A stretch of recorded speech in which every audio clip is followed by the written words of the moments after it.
Movement in worksheet, অর্থাৎ ওয়ার্কশিটে প্রথম থেকে একেবারে শেষে যাওয়া, শেষ থেকে একেবারে প্রথমে আসা, ডান থেকে একেবারে বামে যাওয়া, বাম থেকে একেবারে ডানে আসা। এর জন্য আমরা কিছু কিবোর্ড শর্টকাট কমান্ড ব্যবহার করতে পারি, যা ব্যবহার করে দ্রুত কাজগুলো করা যায়। যেমন একটি ওয়ার্কশিটের একবারে প্রথম থেকে শেষে যাওয়ার জন্য আমরা কন্ট্রোল প্লাস ডাউন এরো ব্যবহার করতে পারি এবং কন্ট্রোল প্লাস আপ এরো ব্যবহার করে আমরা একেবারে উপরে যেতে পারি এবং কন্ট্রোল প্লাস লেফট এরো ব্যবহার করে আমরা ওয়ার্কশিটের একেবারে বামে আসতে পারি।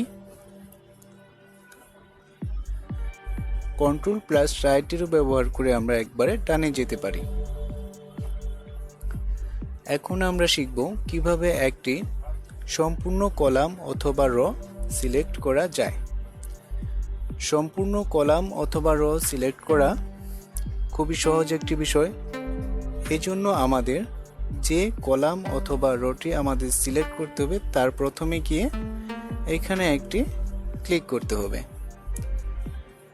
এখানে ক্লিক করা মাত্রই কি হবে, সম্পূর্ণ কলামটি সিলেক্ট হয়ে যাবে। একইভাবে আমরা র এর প্রথমে গিয়ে ক্লিক করলে কি হবে, সম্পূর্ণ রটি সিলেক্ট হয়ে যাবে।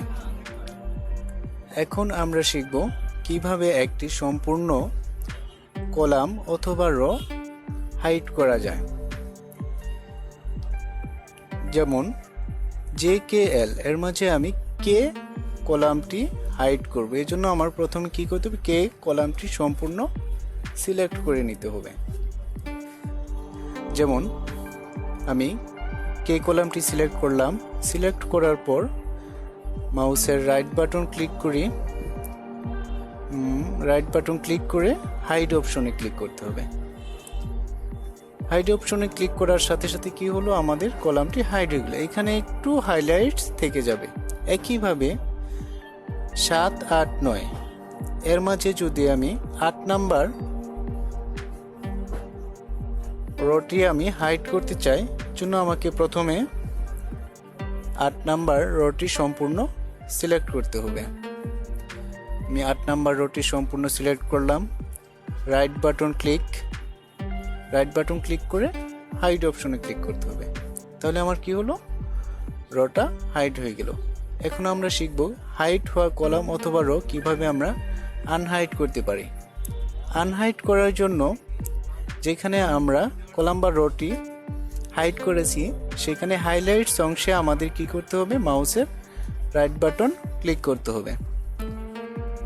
এইখানে রাইট বাটন ক্লিক করতে হবে। ক্লিক করলাম, হবে না, এরকম হলে আনহাইড হবে না, আনহাইড না হবে না। আবারও চেষ্টা করি, না হবে না, হবে না, হ্যাঁ এরকম আসবে যখন, তখন এটা আনহাইড করলে আনহাইড হয়ে যাবে।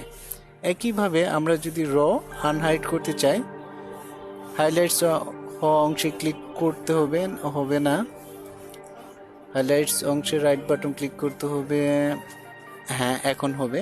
এ তো আমাদের আনহাইড হয়ে গেল। এভাবে আমরা যে কোনো হাইড হওয়া কলাম অথবা রকে আনহাইড করতে পারি।